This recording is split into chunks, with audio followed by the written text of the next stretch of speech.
Hey, how are you doing? It is Friday, 26th of March, 2021. So it's been a year, over a year now, we've been in lockdown.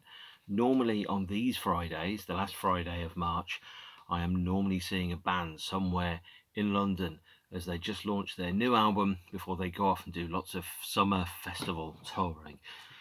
So it's pretty weird to be indoors and to not be doing anything. Let's think it's what, 5 to 11 now, which is quite late at night. I'd probably be standing at the platform at Shepherd's Bush tube station on my way home after some band had played Shepherd's Bush Empire. And for those of you that know Shepherd's Bush Empire, it's a converted Victorian theatre where they used to film Wogan, of all things, if you grew up in Britain in the 80s, which is pretty weird, actually. And they've still got the clock on the side of the stage that shows what time it is and whether we're on air or off air. And that's a whole minute of extra dead space before I get to what you're really, really interested in. Well, some of you are interested in it, some of you aren't. Today I'm going to be talking about the U2 album that was released in 2009, No Line on the Horizon. And at this point I think I've lost count of how many U2 albums there are. I think this is number 13 or number 12. And it was released about 12 years ago, sometime in I think either late February or early March 2009. And there's a little bit of postscript that I need to bring in from the last episode when I talked about U2, when I talked about the Vertigo tour. The one anecdote I forgot to mention then was with the Vertigo tour going on sale and lots of tickets being sold, but not that many being sold to me. I couldn't get any on the first day that tickets went on sale. I noticed there are a lot of people that were selling tickets for U2's Vertigo tour, which they wanted to sell to fans because for some reason they suddenly realised they couldn't go to the ticket to the show. So I put myself on eBay and I sold myself as the U2 fan experience, thinking that, well, if all of these people want to sell tickets to fans, I'm going to sell myself to them.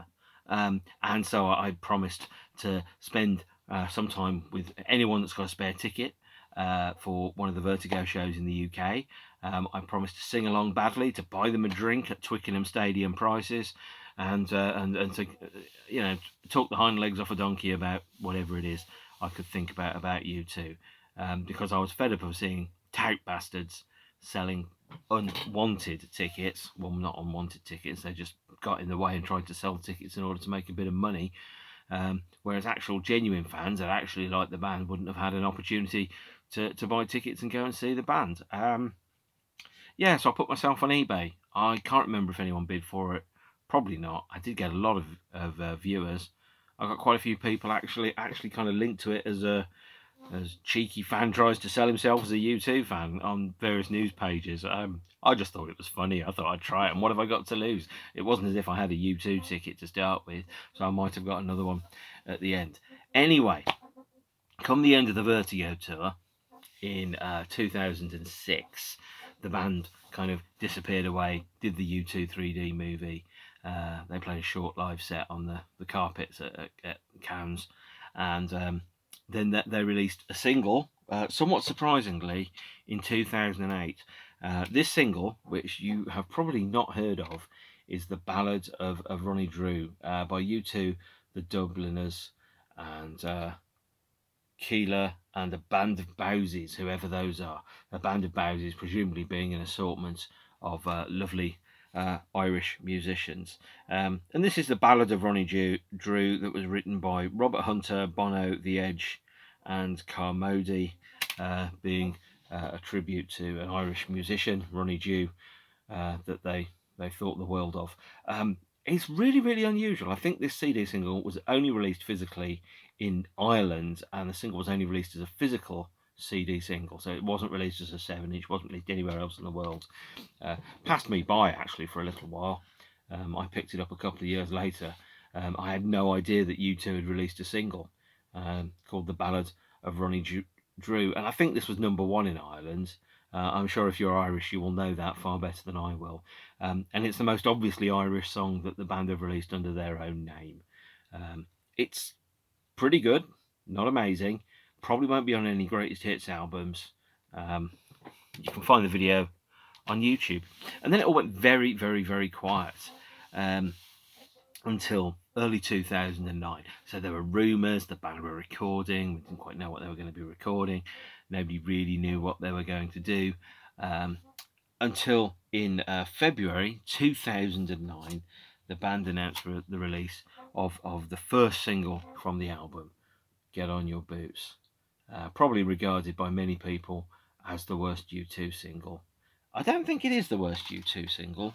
It's probably the least appropriate first single from an album that the band released. And Get On Your Boots was a song that hasn't been played live since the end of the tour to promote the album. It was played at every show on that tour. It's not been played since. It didn't sell a huge amount of copies. I think a lot of people bought it out of brand loyalty with U2 and found that they were quite disappointed with what it is. There was a number of physical formats of Get On Your Boots. This is perhaps surprisingly, a 7-inch box set for the No Line on the Horizon album, and you could get this if you were part of the band's mailing list in 2009. And it says on here that the U2 Collector's Edition box is to hold the 4 7-inch singles released from No Line on the Horizon. The first single, Get On Your Boots, released 16th of February 2009. And to complete the set, pre-order your 7-inch singles as they are announced from hmv.com. So maybe you got this from HMV. I don't really remember where this happened. This is a numbered box. This is 5,173. But this is meant to contain 4 7-inch singles. But as I will reveal, to shock and amazement, only 3 singles from the album were released.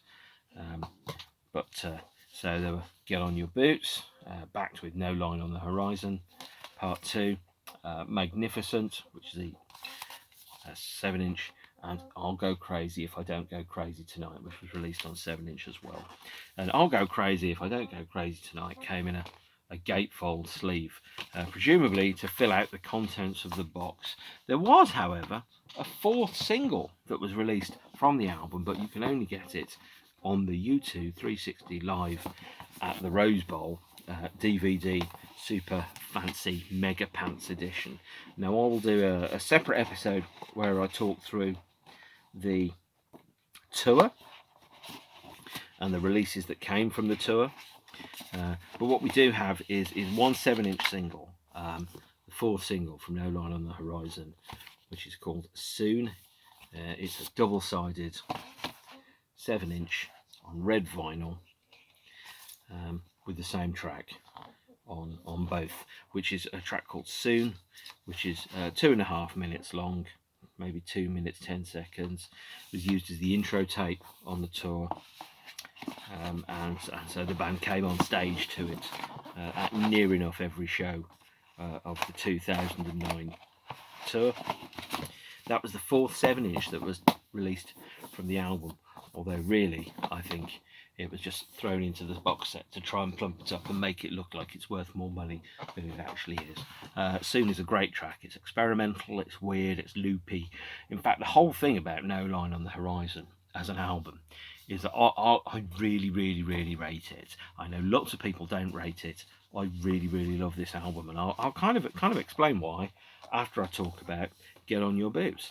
And Get On Your Boots being the first single from the album, probably not the best choice for the first single off the album. But the thing with No Line on the Horizon is U2 made an album. They didn't make a selection of songs with some obvious hit singles that came through it. I think they took quite a brave move, and they decided to craft an album that would reward repeat listens, as opposed to what they did with All That You Can't Leave Behind, and to a lesser extent How to Dismantle an Atomic Bomb, where they put a whole bunch of hits together, and then the bunch of the other songs clearly weren't quite as thought through. And where Get On Your Boots, I think, really doesn't work for people is in 2 areas. The first one is the riff on Get On Your Boots is really, really complicated. So the opening riff on lots and lots of the U2 songs that you know and love, Sunday Bloody Sunday, New Year's Day, Pride, I Still Haven't Found What I'm Looking For, Desire, they're very simple, basic, straightforward, short riffs. Not that many notes in them, very, very memorable. You can whistle it walking down the street. It's that type of stuff. And that carried on with The Fly, Discotheque, Beautiful Day, Vertigo, opening songs from the albums, the songs that really set out the stall and advertise to you what that album is going to be, and they're straightforward riffs. Get On Your Boots is a complicated, long riff. It's about 13 or 14 notes. It lasts a long time, and it's not simple, it's not straightforward, and the lyrics and the melody are not ones that you can easily sing. And one of the things that makes a song a hit single is the fact that someone can sing it. So if you've got a song that goes through your head and you're going, yeah, uno, dos, tres, catorce, lights go down, etc. For Vertigo, very, very easy to remember that. With Get On Your Boots, the lyric is, the future needs a big kiss, the future comes with a twist, etc., etc. It's very fast, it's very rappy, there's very, very wordy lyric. And that's not a criticism. I love wordy lyrics, and I know I speak like I'm paid by the word. I love wordy lyrics, but it's a difficult first single because it's complicated, it's got lots of different parts, and some of the parts don't sound like they fit together. So there's like the intro, which is very, very very dense, lots of notes. There's a very fast, very, very wordy verse. The chorus has two elements to it, one of which is, you don't know how beautiful you are, and then the other one is where Bono tells you to get on your boots, they're sexy boots. And it's not clear in the song, why should we care about these boots? Why are they sexy, and why do you need to put them on? Unless it's, an old man singing about how someone's actually just got something that's just a pair of sexy boots. And sometimes, a boot is just a boot. And then you kind of think, why are you writing a song about shoes? And besides, if anyone in the planet is going to be writing songs about shoes, they're going to be Prince, and they're going to do it fantastically, and they're going to make it sound like you actually want to be near the shoes. Get On Your Boots, not a great first single from the album. And also, it didn't sell huge amounts because in terms of formatting and B-sides, it was very limited. Download culture had massively kicked off at this point. So if you wanted to get the remixes of Get On Your Boots, there was no physical way in which you could buy them. The only way you could get it was this 2-track CD single and the 2-track 7-inch single on this box, and it just didn't work. It didn't capture the mood of the nation. Whereas songs like Vertigo, Beautiful Day, they all seem to be able to just somehow just pull the mood of the nation out of the air and put it onto a record in a way in which Get On Your Boots never really did. And that, it put the album out on a bad foot right off to start with. People just didn't. People were like, well, I'll buy the album, but the first single's a bit, yeah. And also, I think at this point, U2 were starting to sound like imitators instead of leaders. So bands like The Killers, Coldplay, they'd really, really moved into, the first division of stadium rock. And U2 were doing something that no other band had ever done at this point. They'd been going for 33 years. They were elder statesmen of the genre. There's no blueprint or map around that. The Beatles, their recording career lasted 8 years. Elvis was dead 22 years after he first sang on a record. U2 were 33 years in. The only other band which had come anywhere near them in terms of longevity at this point were the Rolling Stones. And the Rolling Stones had started making records 15 years before. So there's no map that tells you what do you do when you get old, when you start off as a post-punk band and you become a stadium rock band, then you become an alternative band, then you go back to being stadium rock. What do you do next? And with no line on the horizon, what U2 did was that they tried to make a great album, and I'll give them full credit for that. They tried to make a great record that was full of songs that rewarded repeated listening, as opposed to a bunch of hits and some other extra songs. And the question you've got to ask yourself at this point is what do U2 fans want? What does a U2 fan expect with a U2 album, and are they prepared to go on the journey that the band want to go them on? So, for example, where U2 up to this point have been very, very good at kind of feeling the mood of the world, and also kind of leading the way to it. So Achtung Baby was a complete left turn at the time. Everyone, I read a forum post the other day where someone said he stopped listening to U2 when they started doing that shit dance music, which by the way was Achtung Baby. And I think listening to U2 and going, you know what, I'm going to listen to Acting Baby once, and that's weird. And you are definitely going to be lost as a U2 fan with No Line on the Horizon. It is a brave, bold, somewhat experimental by U2 standards album that doesn't sit comfortably with the other stuff. It's not got an eye on big hits, big choruses, or anything like that. And I think I'll just kind of take a quote from Neil Gaiman. He did an essay called Entitlement Issues, where he was talking about George R. Martin. He's talking about creativity and the fact that creativity doesn't always do what you want it to. You can't just turn up at 9 o'clock, and when you're creative, you don't clock on at 9 o'clock and you finish at 5 and you write a song, and if you're writing a song and you suddenly go, oh, time's finished, I'm going to have to go. It comes when it comes. And I don't control when the things that I write happen. They pop into my brain unbidden, sometimes in the middle of meetings, and I end up kind of like frantically scrabbling out ideas whilst people are talking with me. But what Neil said in 2009, sometimes it happens like that. You don't choose what will work. You simply do the best you can each time, and you try to do what you can to increase the likelihood that good art will be created. And that's what they tried to do here. Is every song on this album has been very densely thought through. It's been fought and layered and visited and revisited again and again and again. And I think it's fair to say U2 have always tried. They've always strived and hoped to be more than they were. They always wanted to push the boundaries of technology. They wanted to push the boundaries of art. They wanted to push the boundaries of what stadium rock was going to look like.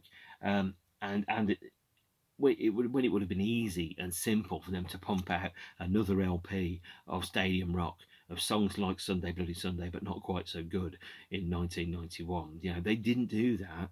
They did what they felt was artistically and creatively correct, and they went all weird, and then produced Acton Baby, and then almost, and then a decade later, with All That You Can't Leave Behind, they took another step in another direction to try and strip away all the artifice and go straight to the heart of the song and communicate directly with the listener, which obviously is included in the name of the band U2. There's absolutely no exclusion in U2. They want to be big, they want to be popular, and they see success as being a way of communicating an artistic vision that they believe in successfully to large numbers of people. And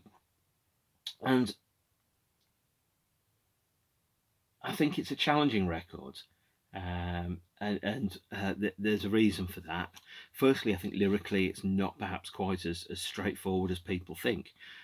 Bono wrote a series of lyrics that had a narrative, and he wrote in the third person for a large number of songs, and he thought through and recorded an awful lot of different vocals and lyrics for the album before settling on the final one. And then that means that the lyrical identity of No Line on the Horizon isn't as strong, it isn't as clearly formed, and it isn't as linear and straightforward as some of the other albums. And so, for example, where he had a third person narrative in these songs.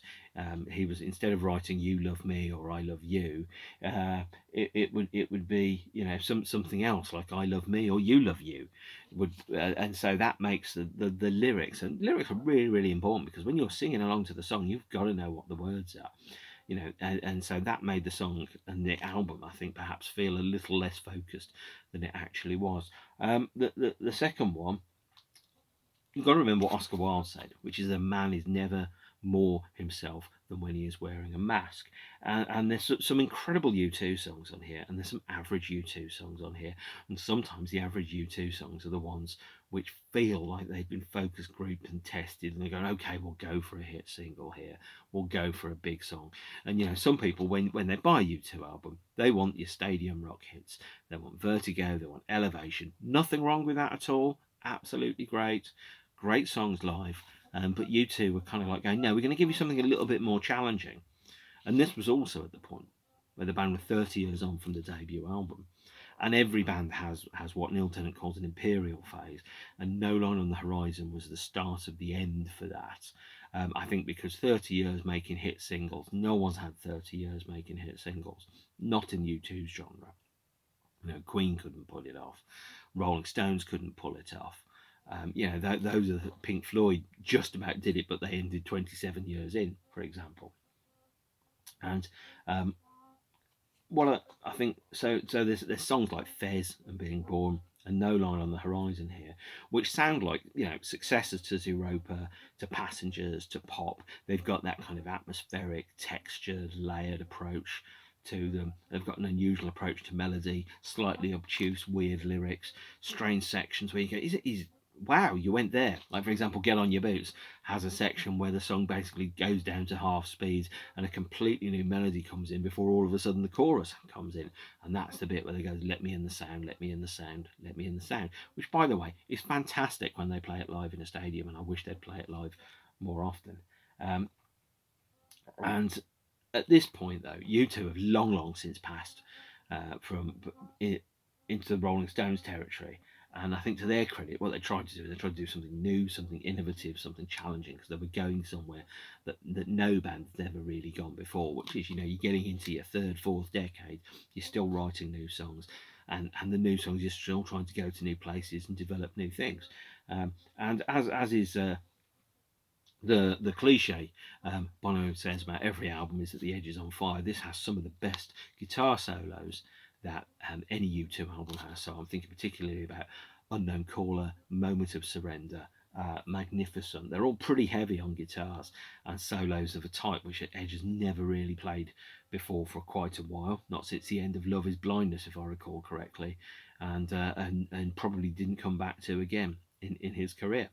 Um, and it's just, aside from the aside from Get On Your Boots, which I don't think fits well in the album, the rest of the album is, aside from sequencing, very, very well constructed and put together.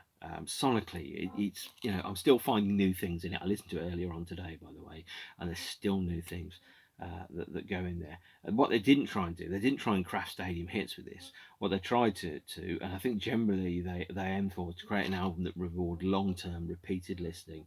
And the album just didn't take with the audience. Where the audience were and where U2 were when this album came out were at two different altitudes, two different places.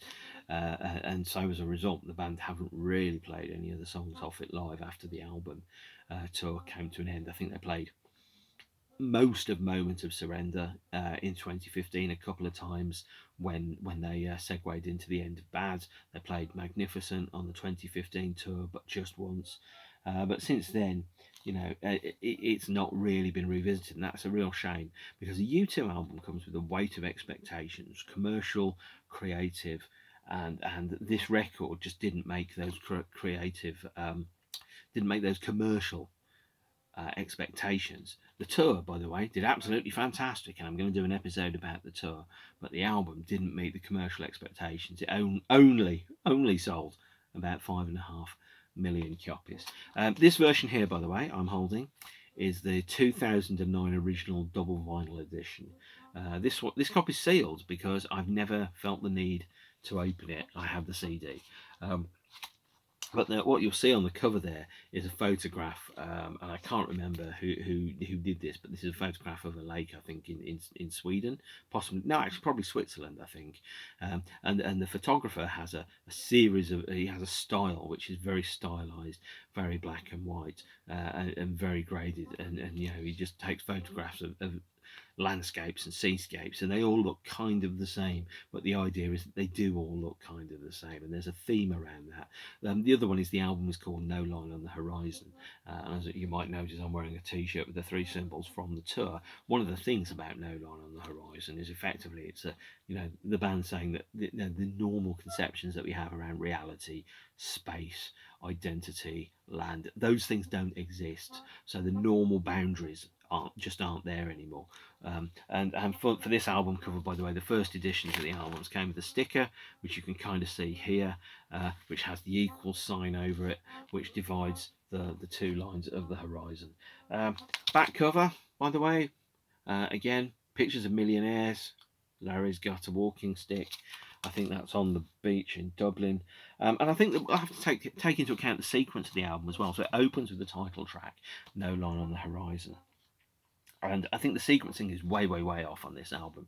So there's an absolutely fantastic song, which should be the LP opener, which is Fez Stroke Being Born, which is like a slow, gentle, very atmospheric track that slowly brings in all the instruments one by one, and then it tilts into a second part that's probably about 2-3 minutes long, with some really, really unusual lyrical melodies and vocal melodies that sit alongside it. Now Fez Being Born is buried as the last track on side 3 of the original vinyl edition of the album. So it's 3 songs from the end. And that is not the right place for it. Fez Being Born should open the album.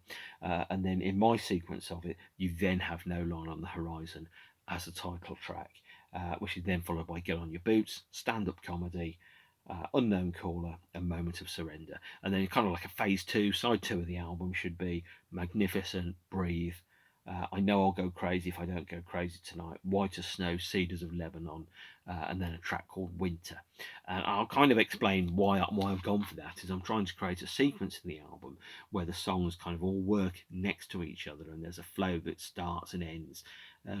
And whilst I've shown you this vinyl LP for what feels like about 40 years, there's a number of other editions of the album that came out. So this is a standard CD of the album.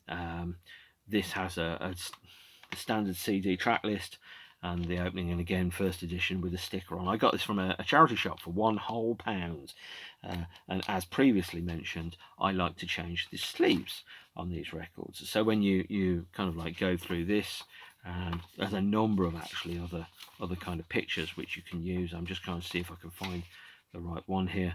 This is where I should have done perhaps a little bit more information. I always think this image actually would have been a much better cover for the album than the one that was actually chosen, and that's a picture of as you can see, that makes a pretty strong album cover image there. Probably stronger than an out of focus black and white highly stylized photograph of a body of water. But that's your standard CD version of the album. There was a deluxe edition of the album. Naturally, I've got it. This is the box set version of No Line on the Horizon, and it's a limited edition because box sets are. It contains the album on CD. It contains a DVD. It's got a 64-page book and a fold-out poster. And to be fair, it's not worth the money that it cost at the time. I think this thing retailed for £50 when it came out. I was more interested in getting the DVD. So let's have a look inside the box and see what there is, because this is not £50 worth of box set, by the way. So there's some cardboard, which means it's really, you have to remember exactly how to put all the bits in. And then you've got the CD and DVD. So you've got an expanded version of the booklet here for No Line on the Horizon. And I think the packaging is really nice. They really went overboard with the packaging on this, but what you can see is that there's an extra booklet in here which has got different photographs, different images. There's a poster that kind of folds out, lovely poster, but it's glued on, so it just becomes very complicated to open. Hang on a second, here's a picture, and I'm kind of going, who's going to actually just buy this and then take this poster off out of the CD, tear the cover? It's not been thought through as an object. It's a music presentation system as opposed to necessarily a really kind of satisfactory CD. So there's the CD. Now you would think they'd do a version with the CD and the DVD in, and that maybe sell an extra couple of quid, maybe. No, absolutely not. Sorry guys, no chance. This DVD only comes with the Super Fancy Pants box set. It's a film called Linear. It's 58 minutes long, and it's a film directed by Anton Corbijn that features an alternate version of the album on there.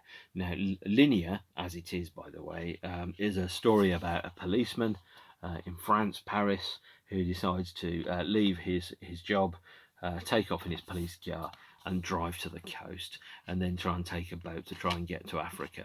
I'm not quite sure what the rationale is behind that, but like all things that Anton Corbijn does, it looks fantastic. It barely makes sense.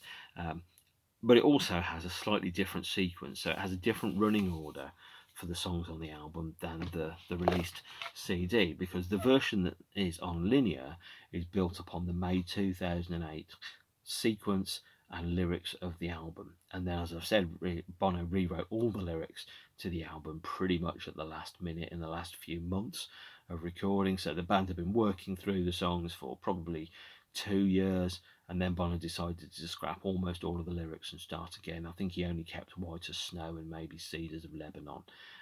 And so the other songs were radically rethought. And if you want an idea of how radically rethought, there is the track Breathe.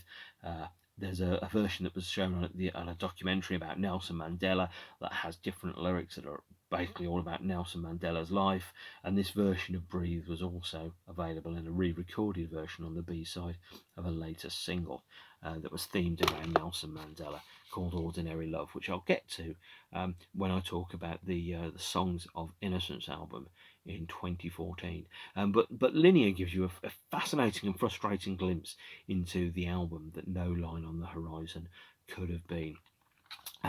There's also, by the way, a couple of changes in the track list. So I Know I'll Go Crazy If I Don't Go Crazy Tonight is not on Linear. It is instead replaced by a track called Winter. Winter is not available on a YouTube release aside from on Linear, although it was re-recorded, remixed, and it was later issued on the soundtrack, which I think is download only, to a film called Brothers. And I think there's a CDR single of it, which is staggeringly expensive, but the soundtrack itself was never released for physical purchase. So there's a YouTube track called Winter that's out there. The version on Linear is an early embryonic version of it. The lyrics haven't changed for when it was re-recorded and remixed for the Brothers soundtrack in late 2009. So you've got a DVD of an hour-long, somewhat impressionistic Anton Corbijn film that's based upon an early prototype sequence of the album, and you get a feel for what the album might have been under Linear's tutelage. I think it opens with Unknown Caller, and the songs are all in different places, all over the place. The film, it makes a kind of impressionistic sense, but it doesn't make a logical sense. It's not really linear. And when I watched it recently, I just wanted to move all the songs around because the sequence of the album that you've got in May 2008 doesn't really work. So what else have you got in the No Line on the Horizon box set, by the way? I don't know where you can find this. It's either dirt cheap or staggeringly expensive. You've got a poster, which is a picture of the band standing by a wall. That's almost definitely in Dublin. And you've got another image, which is not quite so obvious, which I think is the LP cover. There's also a book, and again, this book it's quite nice, but it's not worth the £44 99 that I paid for it in 2009. So again, it's the typical stuff. Is you've got, like, frustratingly small and scant glimpses into the band. So you've got the I think the early lyrics to the Nelson Mandela version of Breathe. You've got some photographs of the band equipment. You've got an interview with Larry. You've got some more photographs. Again, you've got, I think was it some lyrics which aren't used in the album. I should probably have read this book more, actually. You've got the chord sequence for a track called Not As Yet. Probably that doesn't probably turned out on the album after all. You've got some colour photographs of guitars, some shots of them recording, handwritten lyrics to No Line on the Horizon there, which don't appear to have changed. You've got a reference to the album called when it was called Songs of Ascent, which is still the band are talking about potentially being a release in future. And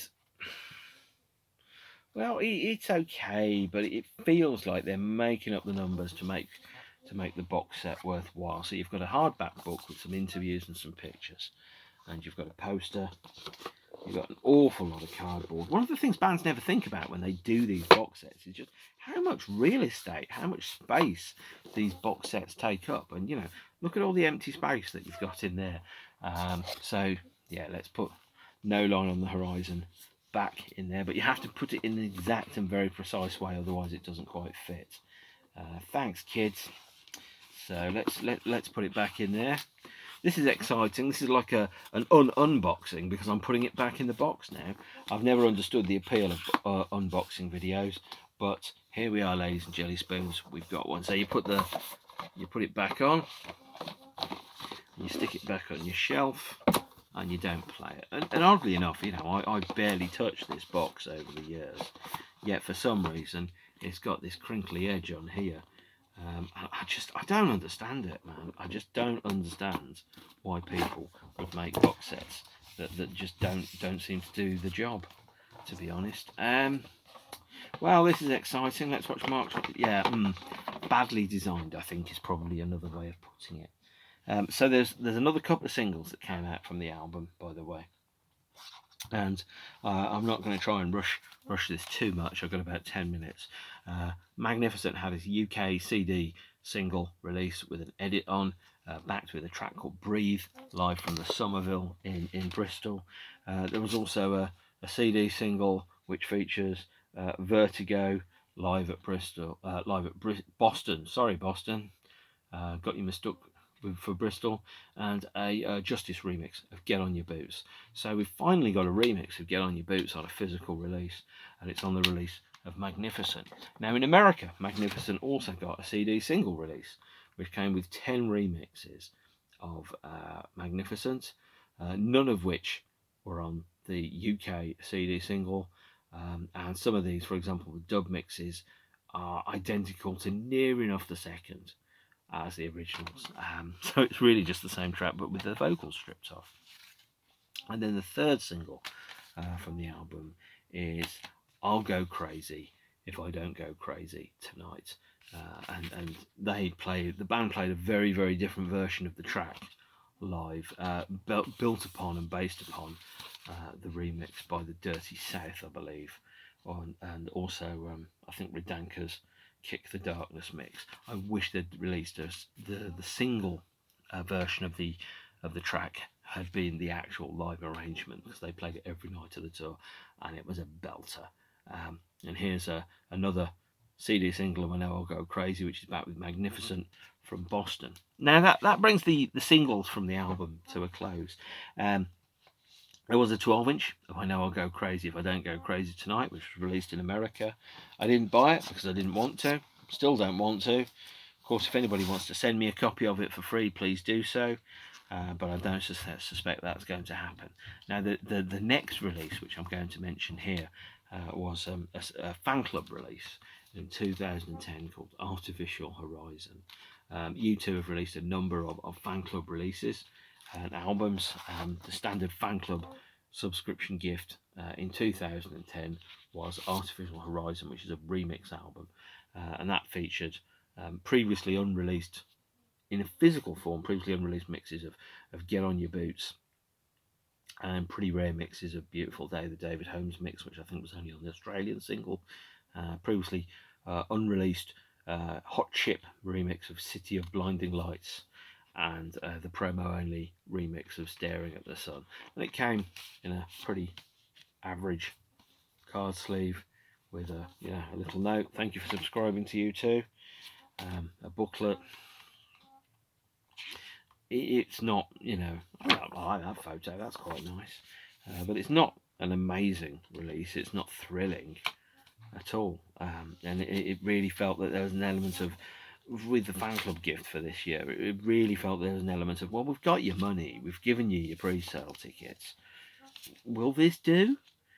Which wasn't exactly satisfactory. But Artificial Horizon is a 2010 remix album that effectively adds as a kind of like a sort of bonus disc for the previous 10 years. And as I said, it was released in a vinyl edition, and the vinyl edition of this is pretty tricky to get, actually, because there was a limited order window, I think, of about a month. If you wanted to buy it, it was a separate item. You had to be a fan club member. It was only available through their website. I think it was about £40. I think it's 3 coloured vinyl discs. I've not opened it because I just played the CD, but it's a 3 LP coloured vinyl remix set that you could order from U2 if you ordered it between, I don't know, let's say March and April 2010, and it cost about £40. It's got no mixes which aren't on the CD edition. It's underwhelming is probably the word for it here, but it's a necessary thing. And unless you bought the 12-inch of Crazy Tonight from America, that was the only thing that kept in terms of 12 inches. So there weren't any 12-inch singles that I can recall that released. There were probably some promos and stuff that came out. 10 years after the fact, by the way, the 10th anniversary edition of No Line on the Horizon was issued, and this is it. So there was a limited edition coloured vinyl first pressing of the 2019 version, and it has the same overall sequence of the album, but side 4 has a remix of I Know I'll Go Crazy and a Wonderland remix of Magnificent on there, as well as bonus tracks. So it kind of changes the album, but doesn't at the same point. Also, it comes in a PVC sleeve. The PVC sleeve has the equal sign printed on it alongside a sticker that tells you that this is the vinyl edition. And I've never actually opened this, by the way. So let's have a look and see what's inside there, because I'm the kind of person that buys things and doesn't necessarily listen to them. So here's the clear vinyl side 1 and side 2 of the album. And what am I going to do? Am I going to open the sleeve and show you the side 3 and 4? Yeah, of course I am. Why not? Why would I wouldn't let you down now. This is what you come here for. There's a pictures of a man doing an unboxing video, and then there's a book which basically replicates the CD book, but with much larger pictures by Anton Corbijn.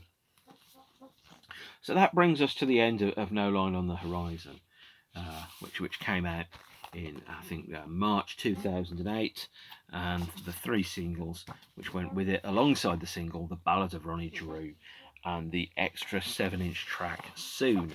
What I haven't mentioned, and I should do, are a couple of the other random songs which kind of came out at around about the same time. The B-side, in the days when there were still B-sides, of Get On Your Boots is a re-recorded version of No Line on the Horizon, which is faster, pacier, completely re-recorded. Really interesting to hear how the band approached the song, but did it completely differently at the same time, yet it sounds almost exactly the same. Love that version of the song. I'll put a link to it below in the YouTubes. There was also a studio recording of With or Without You in 2010 that the band recorded to be played at a funeral, which you can find. I'll post a link to that. They also did a single called I Believe in Father Christmas in 2008, which was download only and still hasn't been released physically apart from on a Starbucks CD, I think. So the band were fairly busy, but in terms of putting out B-sides, the B-sides, they had no new studio tracks at this period that sat on the B-sides. There was Soon, which of course you can only get officially on vinyl in this box set. There was Winter, which you can only get officially in a physical form as on the linear DVD that comes with this box set here. But overall, I think No Line on the Horizon is a really, really underrated album. It's a brave, bold album. And when U2 could be anything and go anywhere, they did choose to go a little bit weird. They did choose to subvert the expectations that people had of them. People were expecting U2 to do stadium rock tracks, and I think No Line on the Horizon was a weird, wonderful album. I do love it to bits. I know other people hate it, and I know why people hate it. Because it's not the U2 that people wanted. It's not the U2 that people expected. But it was the U2 that U2 were going to be at that point. And when you're free, I think, from commercial and creative considerations, the band didn't need to think about, well, okay, so this needs to sell X million, this needs to be a hit, because they'd got financial and commercial sustainability. They didn't need to do hits in order to keep paying the mortgage. The mortgages were already paid at this point, and they went a little bit weird, and they lost some people on the way. The tour, which is another episode, completely addressed that from a completely different perspective and put U2 into being basically a global hits machine, baby. Great tour, and I'll talk about that some other time. there's not much else I can add to this, really.